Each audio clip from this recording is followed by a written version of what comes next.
Hello and welcome to An Old Man Tries, where I'm going to be giving a go to the Warlock of Firetop Mountain. It's based on Steve Jackson and Ian Livingstone's fighting fantasy gamebook of the same name, which originally came out in the early 80s. I remember playing it back in the day, and I actually, to this day, have a complete collection of fighting fantasy gamebooks, at least of the original release. There have been various attempts to relaunch the franchise at the bookstore, and I don't know that I have all of those. As usual with an Old Man Tries video, I've not done anything more than start up this game and make sure it begins, so I've not played any of it as yet. I don't know how closely it adheres to the original gamebook, which I have successfully finished in the past, but we will see, basically. And just generally speaking, in terms of doing Old Man Tries videos, no promises this is going to be a regular thing. When I start when I start playing a new game, I'll do a video.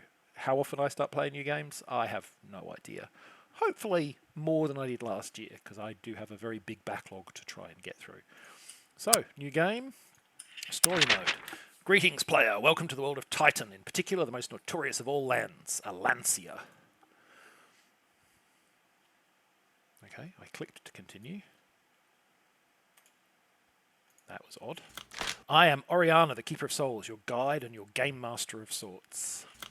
Many adventurers have entered Firetop Mountain over the last 30 years or so. Voracious readers have wandered the many passages, battling the monsters within, negotiating many tracks, only then to take on the might of Zagor the Warlock.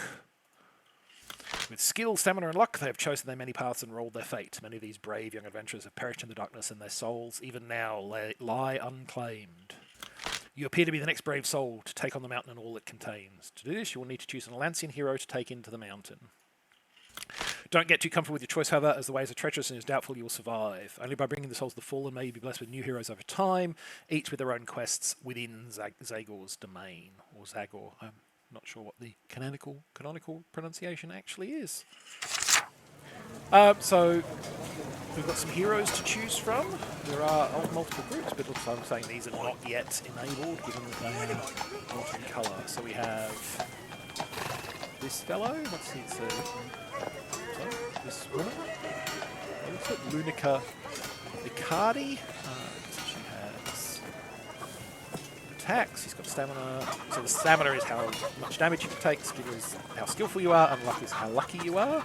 So she's quite lucky, moderately skillful, low on stamina. Right, what else have we got? Less skillful and less lucky. A little bit more stamina. Attacks look the same.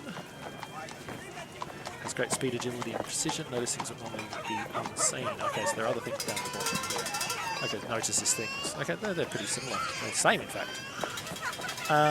This one's different. Above average education and lucky. Really? Luck 8, but it says fortune favours you often. High skill. I quite like Alexandra of Blacksand. Mechanically speaking, lots of stamina. Skillful is average, and luck is low. Illiterate and terrifying. Well, we might go with Alexandra of Blacksand. The warrior known of Alexandra of Blacksand is famed for her many adventures. Her name is known in many parts of Alancia. No matter where she is, she has a knack for sniffing out trouble and gold. Experienced adventure with a deft sword arm, she can sense dangerous situations before they happen, as well as a good reputation for being placed quickly and diplomatically, reducing the need for unnecessary conflict. Well, we'll see how we go. Wouldn't be surprised. Yes. You've chosen Alexandra of Blacksand, a wise choice for your first game play. I bet it says that about whichever choice you make. Before entering the mountain, I want you to visit the one-armed swordmaster of Anvil, Linwen Sai. He will teach you the basic combat, which you'll need to know for your heroes to survive Zagor's domain. During your adventures, you will encounter many different foes, magical and monstrous, brigand and beasts. There will be an assortment of creatures lurking in Firetop Mountain, eager to bring your adventure to a premature end. Let us learn to walk before we start running, shall we? Linwen Sai wants you to fight some quintanes, which will allow you to experience how combat functions. Fight some quintanes. Fight! Okay. During combat, you can choose to move or attack by selecting a square. I can't see a cursor. Ah, there we go. I had to click to get rid of that. Select move to advance towards the Quintain. Okay. After you select your action, both you and your opponent will play out their moves simultaneously. Move to the side to avoid the Quintain's attack. Okay. Sometimes better to attack where the enemy is likely to move instead of where they currently are. Attack the space in front of the Quintain.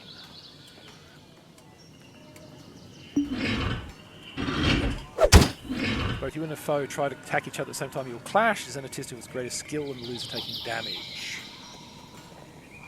Attack the Quintain and clash.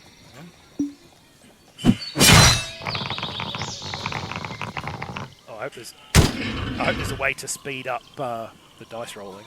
Areas move attacking somewhat predictable patterns. Pay attention to when they shake to indicate that they'll be attacking next round. Okay. Use movement attacks to defeat the Quintain. Well, it seems to have a pretty low.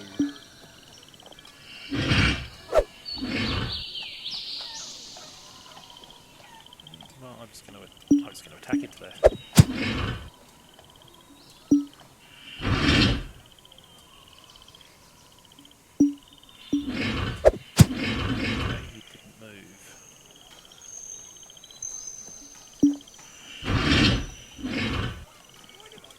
Maybe he'll move into there now. Just attack into that. Got him that time. And this time we will attack. Crashing. Ooh, mine's a terrible roll. Like I said,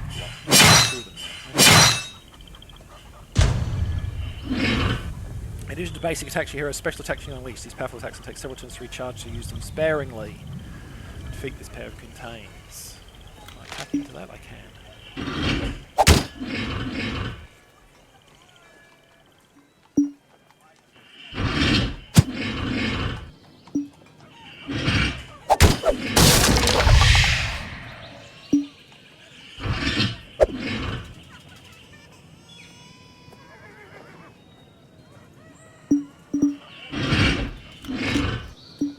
Let's try a piercing attack. That was.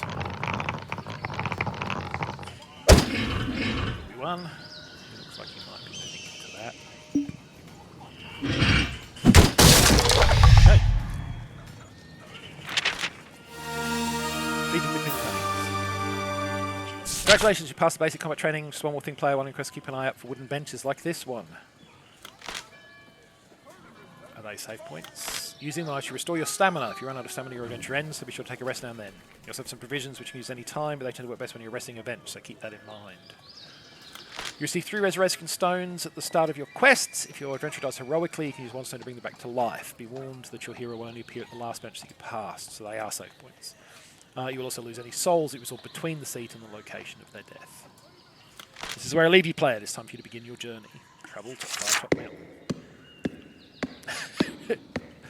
Oh, that's some animation there. The villagers of Anvil cheered with excitement as you began your 2-day hike to Firetop Mountain. Cries of "Return to us safely, Alexandra, and may the luck of the gods be with you" rang out. Your fame reaches even to remote towns like Anvil. Your mysterious patron, a sorcerer known to you only as Kith, wants you to seek a massive ruby known as the Eye of the Cyclops and give it to Zagor, the warlock who rules this mountain. When you ask Kith about the significance of the ruby, the sorcerer only smiled and said, "You'll see." The citizens who live in the foothills of the mountain fear Zagor and have been very reluctant to tell you anything that may help you find him, fearing for their own safety, despite the fact they cheered us on. Okay. You have mixed feelings about the adventure ahead, and you just hope that Kith's instructions are honourable and you do not let the local people down. One thing is clear, though, you will not be dealing with any ordinary wielder of magic. You must be on your guard. It takes you 2 days to reach the menacing-looking mountain with its sharp, rocky crags that jut out at unnatural angles. At the top you see the eerie red colouring, probably some savage vegetation that has given the mountain its name. You approach a cave, a known entrance used by a local band of orcs, your hand gripping the hilt of your longsword as you consider what dangers may lie ahead. Your adventure starts here. At that picture. So I think clicking on the picture doesn't do anything. You actually have to click down below. Peer into the gloom. Okay, so we've got a representation. You see dark, slimy walls with pools of water on the stone floor in front of you. The air is cold and dank. Hearing faint scurrying to the east, you light your lantern. The smell of orc up my nose. I have a feeling I'm going to meet some formidable foes. That ruby is in this mountain somewhere, so I'm going to have to ask politely, using my sword, of course. Step warily into the darkness. You stand in a dark, slimy cave entrance, so does clicking on this do anything? Just bring that back, okay. Approach the fork ahead.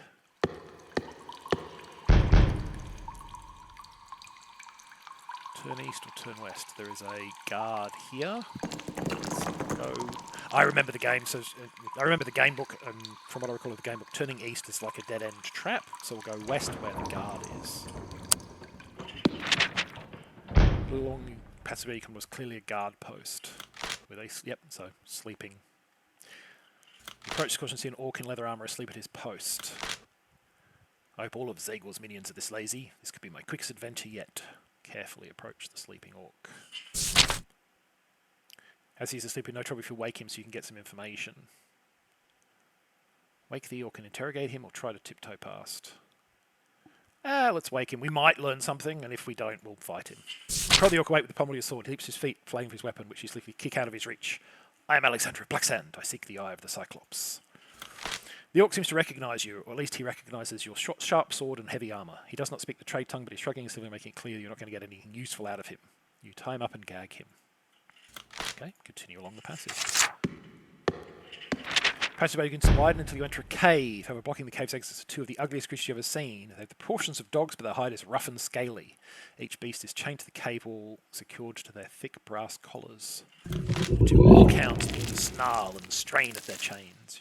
They cannot reach you, but their chains are long enough that should you approach, you will not be able to escape their slavering jaws. You've come across these creatures before in previous quests. Orc don't generally treat them well, which can make them quite vicious. You're going to have to deal with them quickly one way or another before you can attract the attention of Orc Patrol or something even worse. Well, let's try distracting them with some food.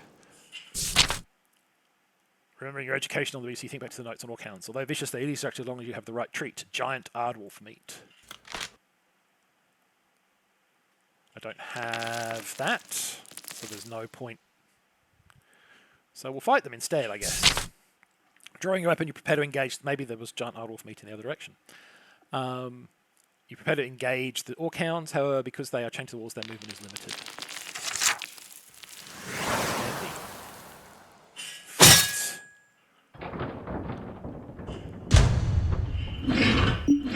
There. And then I'm going to piercing strike into there. And he didn't. Oh, piercing strike goes on an extra square, that's handy.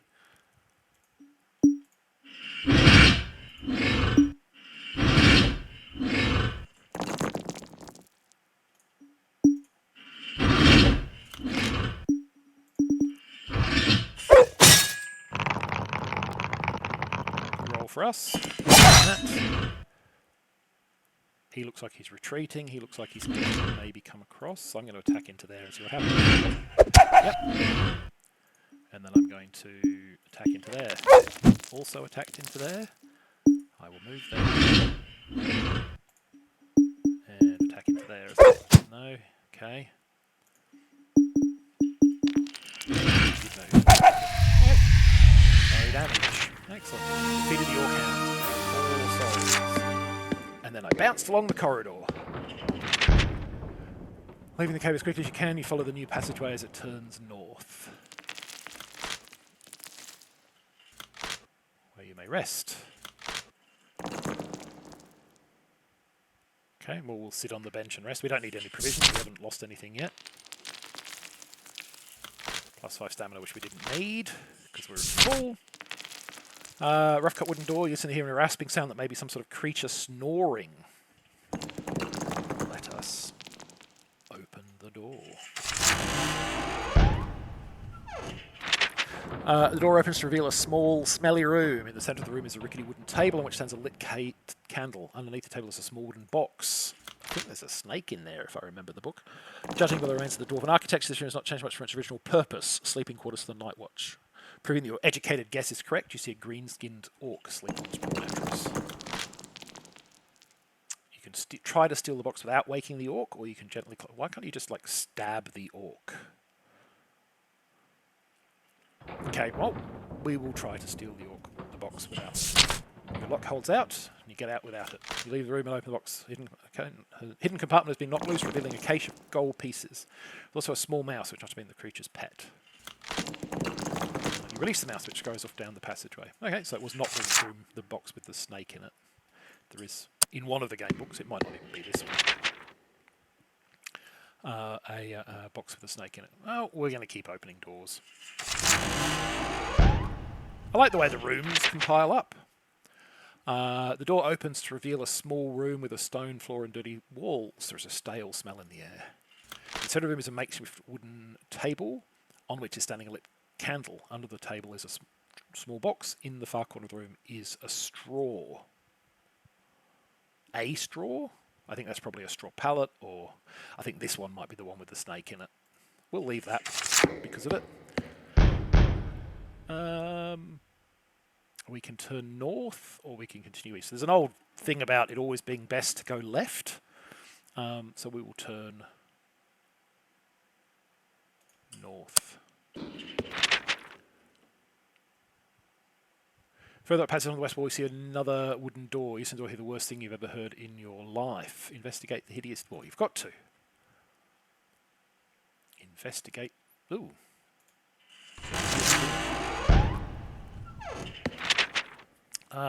Door opens to reveal a small room. The room is dirty and unkempt. Straw mattress lies in one corner. In the far corner, 5 steps leads out of the chamber.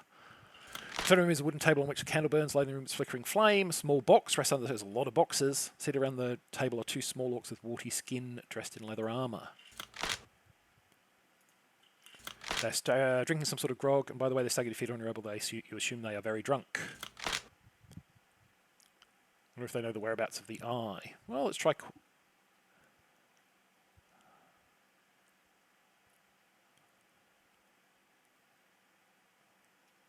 I mean, it's suggesting that you ask. I don't think this is a good idea, but we'll try it. You there, you command, pointing your sword at the orcs. I seek the eye of the Cyclops. Where can I find it? One of the orcs speaks your language. Don't know about no eye or Cyclops. We're just having a quiet drink. The other orc waves his mace threateningly. At least it will be threatening if he can control enough to work up a decent swing, which he can't. Okay. And you just leave the orcs. There doesn't seem to be a way to go back, I notice. Like, or I don't see a way. Like, I can't actually return to an earlier room, which is interesting. We'll keep heading north. When I say interesting, I mean a little bit annoying. And we will go west. Use the door and hear angry shouting coming from within. Open the door and investigate. Beating its servant, as I recall. Yep. The servant will attack us as well. You open the door to a large room. A large chair behind a solid-looking table suggests that someone or something of rank uses this room. Click to continue. Oh, yeah, don't click on the pictures. In the corner of the room stands a strange-looking orc with a warty face, standing over a smaller orc. With a whip in his hand, he's been beating his servant, who is whimpering beneath him. What has happened to that poor creature's hand? It looks deformed. Spring the orc and hope his servant will aid you. Quickly leave and run back at the junction and attack them both. We will do this one, even though, as I said, I'm pretty sure the servant joins the fight against you. Because I'm interested to see. Oh, I got an achievement out of it, I guess. Which, you know, given that it's thanks for nothing, I suggest it's going to follow what the book did, which is that the servant turns on you. Yeah, as you spring the orc, his servant rises to your feet, picks away and joins the melee, but your opponent, he attacks you. Ungrateful wretch, presumably. We'll continue the fight. Fight the orcs.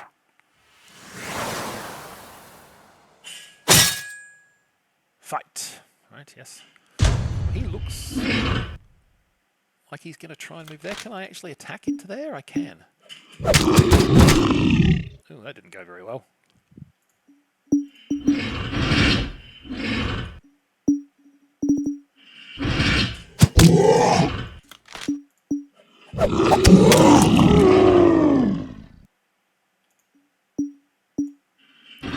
Dang.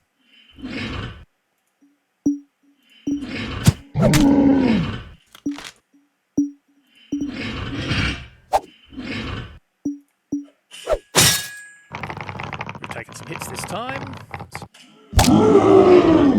He might be moving there. We'll give it a go. Back. Okay.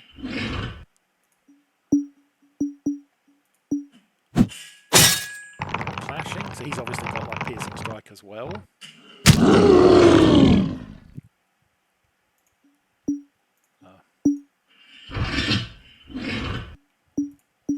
What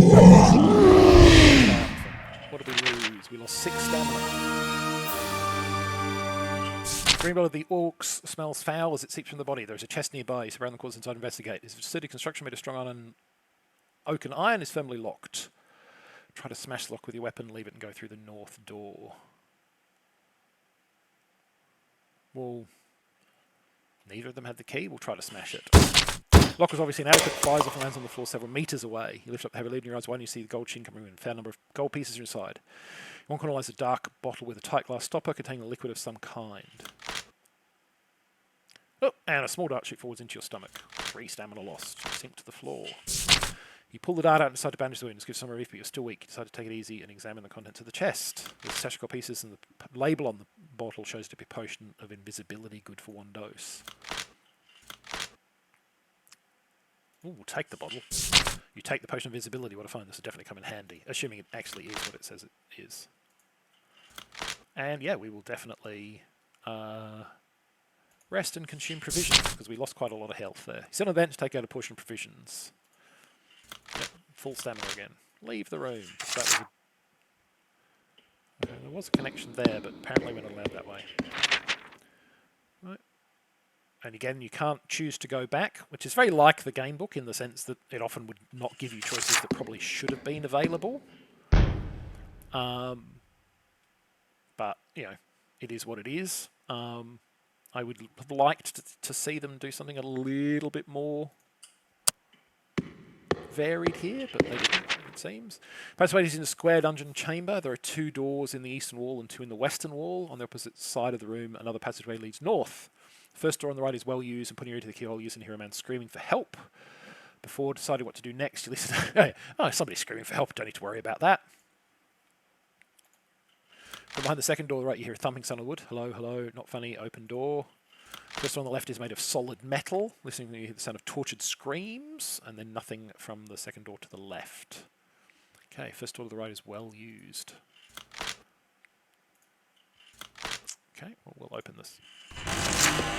Screaming for help. You unbolt the door as swing it open, and nauseating stench hits your nostrils. This book was the first time I ever encountered the word nauseating. Remember that. Inside the room, the floor is covered with bones, rotting vegetation and slime. A wild-haired old man, clothed in rags, rushes at you, screaming. Yep, I remember this. His beard is long, grey, waving an old wooden chair leg. Is he simply insane as he appears, or has this been some kind of trap? I'm going to try and calm him down. You are freed, old man! You shout at the top of your voice. Instantly, his ranting ceases. He stops dead in his track and sinks to the floor, weeping loudly. Alexander of Blacksand, finally a familiar face. You have my eternal gratitude. As he gradually composes himself, he thanks you many times. Many years ago, he was an adventurer like you in the search of the Warlock's treasure. He was captured by the orcs and thrown into this solitary cell as a sort of pet for the creatures. This must be Aaron Dagar that I've heard about. There are many tales told of this great warrior. Sadly, his time in confinement has not been kind to him. You ask the eye about the man of the Cyclops. His memory is poor after so long in isolation, but he says he's heard of such a thing. Rumours of an immense gem powering an evil construct that draws life from demonic power. I always thought it was just a superstitious rumour, though. Plus 1 luck, which the luck can't go up from its original value. Okay. The second door to the right, where you hear thumping? Sure. Ooh. As you approach the door, the banging gets louder and the bolt stuck to shape. Come on, Nurk! Let out! Waking up! Flying back the rusty bolt and opening the door, you come face to face with a panic-looking goblin with a horrific creature closing in behind it. Slime beast, run! Squeaks the panic goblin and lashes out at you. The toad-like slime beast joins in the fray, opening its wide mouth. It is full of long, spiked teeth. Ooh, this could go badly.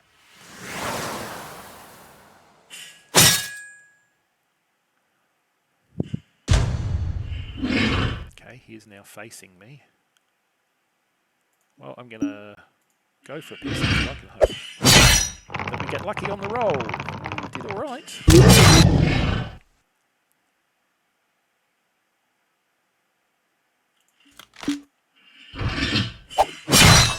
49 attack. We should win that against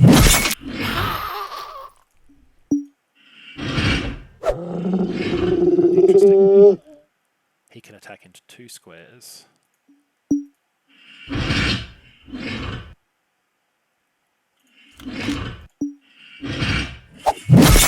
Again. Good roll for us. might be going there, but I think I'm going to move. Yeah, he would have attacked me if he had stayed. That's going to kill him. I'm going to hope.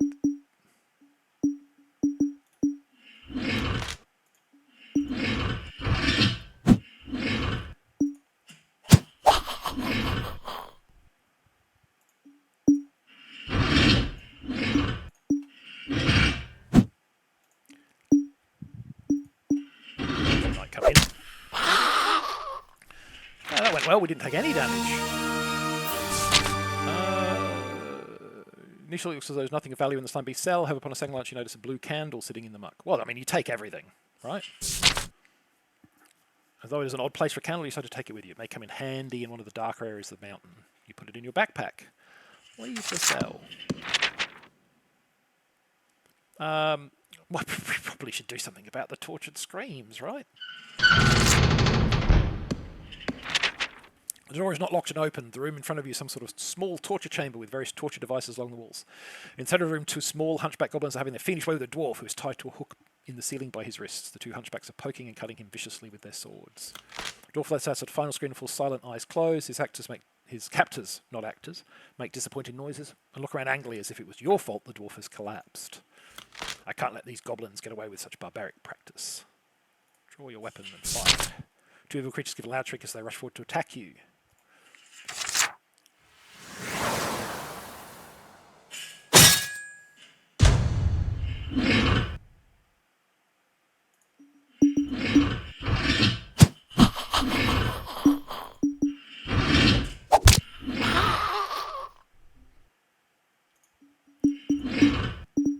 I'm hoping that will dodge. Good.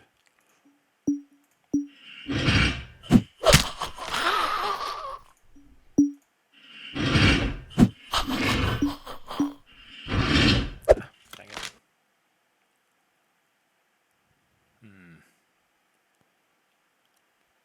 Well.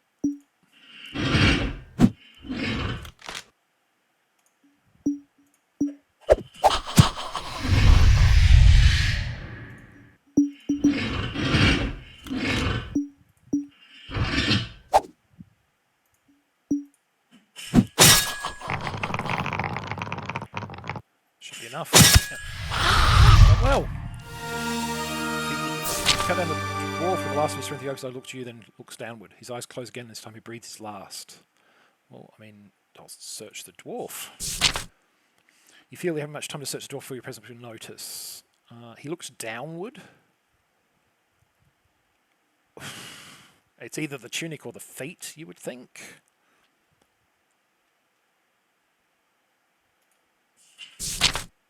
Got a small, smooth stone out of it. Search the dwarf's boots. There appears to be nothing inside them. One of them seems to be rattling. Take a closer look, inspect the heel, and you find it comes off. Yep, well, we'll grab that, and then we'll leave the room, because, yeah, so this is a forced... You can't stay and search everything, even though there's no particular reason why you shouldn't be able to. Oh, I'll leave this complete room. Door is unlocked. Opening, you find yourself at the threshold of an orc's weapon store. A torch hangs from one wall, lighting up a small armory room stocked with swords, shields, helmets, daggers, breastplates, and the like. Circular iron shield with a golden crescent lies at the far end of the room. However, as you do not use the shield, it is worthless for you. Okay, well, we'll search the room. Nothing of value. Okay, well, we'll leave. Leave the chamber. Exiting the dungeon, you hear the sound of water ahead of you and make out a grilled portcullis at the end of the passageway. Before you reach the portcullis, you have to cross a bridge that passes over a gully of gurgling, brackish water. You suspect it may actually be a sewer, judging by the smell rising from it. As you make your way towards the bridge, you pass some goblins who appear uglier than all the creatures you encountered so far. One of the goblins spots you and its eyes turn wide. Black sand! Black sand! It exclaims and begins to run towards you. This is ridiculous, but let's do it to see what happens. The tiny creature runs up towards you and begins to hug your leg. It is pleased to see you. Black sand! Black sand! It wails with glee over and over. It seems this goblin has heard of you and become a fan. I'm tired of this. Let go, idiot. The goblin only grips tighter. Black sand! Black sand! You whack it on the head with your sword hilt and the creature loosens its grip dazed. With a violent shake, you send the creature off the bridge and into the sewer flow below. Oops! Well, I'm sure that goblin will be fine. Most of them can swim. Leave the orc barracks. You arrive at the end of the passage and iron portcullis block your way and no amount of charging is going to budge it. On the wall are 2 levers. It seems likely that... let's pull the left, because as I said, normally left is better, but... It's a dummy lever, it's a trap. Okay, well, we use my left hand, sure. It shouldn't really ask you that, but... -1 skill. Gingerly, you pull the right lever. Slowly and noisily, the portcullis rises in the ceiling with hesitation. You walk towards the junction, listening carefully. Somebody's coming. I don't remember this from the gamebook, so this might be new.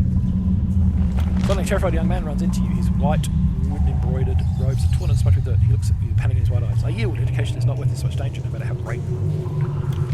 You calm the young student down, leaving his tracks. My name is Ian the White, he says. I am a humble acolyte seeking entry to the school of sorcery. You gained entry and was deemed unworthy by the elemental masters. I wonder if this fellow knows where the eye is located. I'll ask him about the eye of the Cyclops. You ask the young acolyte if they know the whereabouts of the room you seek. He becomes frightened once more when you mention the name. Yes, I know this eye that you seek. It belongs to the Cyclops himself, where he resides in what is left of the northern walls over to the east. Follow the passage, and whatever you do, always make sure you stay heading east. There you will find it. The young man points down the passageway before pushing past you running off. You try to catch up with him, asking for information, but he darts off the portcullis you entered earlier. Well, there's no point chasing him back through there, unless you need to be useful to try and find the Cyclops.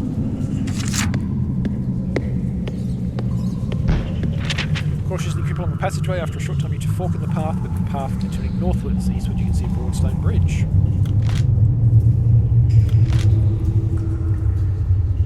We'll sit on the bench and rest. Save point. Press on eastward.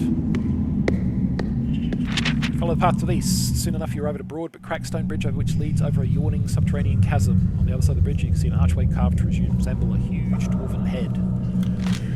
With no entrance, you start across the bridge. No sooner you've taken a few steps, the floor begins to crumble. You break into run to avoid the crumbling floor. So we test our skill, which is roll equal to a lesser new skill on 2 dice. These dice rolls take too long. Do I have to actually click? Oh, actually, I have to click. Oh, we succeeded. You escape from the crumbling floor. You sigh with relief. You hear the masonry crashing down far in below into the water. The sound reverberates around the chamber. You wonder what kind of creatures were stirred in the darkness beyond. Let's continue on rather than waiting to find out. The carved wooden head archway looms ahead, and you marvel at its construction. The previous inhabitants of Firetop Mountain were obviously once proud of their home, as shown in this high level of artistry. The features look to have chiselled into the rock face in a style that could only be of dwarven design. Dwarves never cease to amaze me in their skill and artistry. Enter the dwarven mouth entrance. I feel like they've missed an opportunity here to give you more freedom to roam around. You enter the dwarven entrance hall. It's everything you expected, lined with tall stone columns that stretch into the darkness, intricately carved in the image of dwarven heroes of old. Stonework is incredible. I can see each beard hair. About halfway down the hall, you notice a path that leads off to the left, behind one of the statues.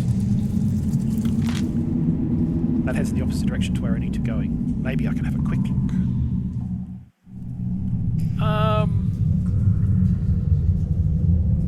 No, let's continue on.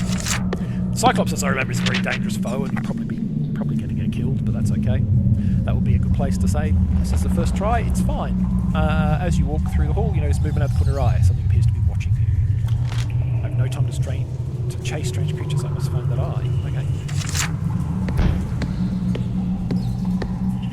You reach a junction with 3 different passageways. East, still at the forefront of your mind, there is only one option you want to take. You turn on the passageway heading east, and you come across another junction. Head to the east, you see a wooden door. The other passageway continues to the north.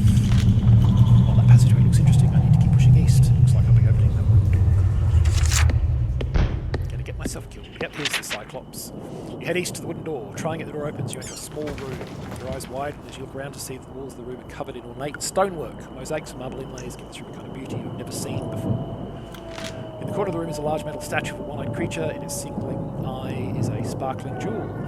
Yep, there is the Cyclops. It has to be the eye of the Cyclops. If they're not giving any of us on how to take the eye, you've got to prise that out of his socket with your sword. There's nothing else in the room, the only exit is the way you came in. I mean, yeah. So we're going to try to take the jewel. The Cyclops is going to win there and attack us.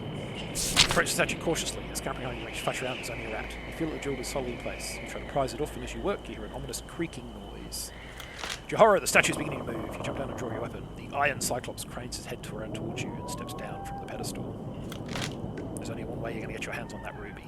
Battle the Iron Cyclops. Drawing your weapon, you ready yourself to battle against this strange creature. Its ruby eye glints in the cave light as the animated statue twists its neck, searching for you. The heavy iron footsteps ring through the cave floor as it approaches, slowly at first quickly gaining speed as it's getting used to its new body. Raising its both hands, flashing its forked tongue, ready to strike.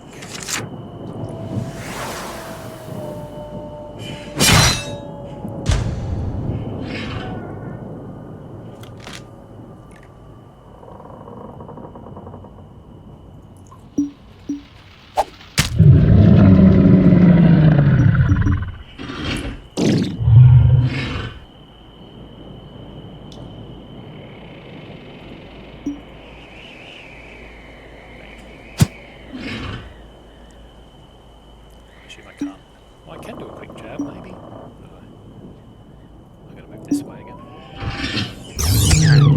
Stunned! That doesn't sound good. Cannot act until next round.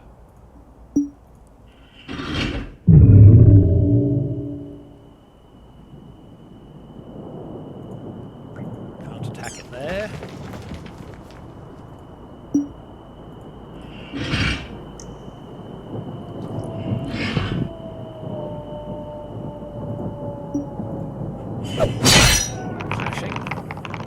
That's not good.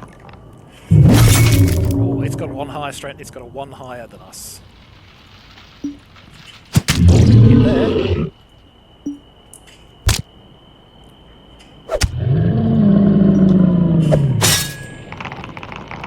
Clash, which we win. Seems like attacking sideways on this guy is the best option, actually. Okay, yeah, I didn't expect that to go as well as it did. Diagonal attack on that guy is a good. You sit back and rest from the exhausting battle. Warily approach the statue. The jewel glints in the light, tempting you. Kith wasn't wrong. The eye is certainly a thing of beauty. Take the jewel. Prize the jewel from the steel statue, which is surprisingly heavy in your hand. You put it in your pack. Now to deliver this lovely ruby to Zagor. I'm still not sure why I need to do this, but I have to trust Kith. Surely yet more fame and glory awaits me. I mean, this seems like a really bad idea. But sure, let's examine the statue further. So you examine the statue, notice one of its breastplate section is loose. When you pry it off and you surprise to discover it's empty. Well, at least you still have the jewel.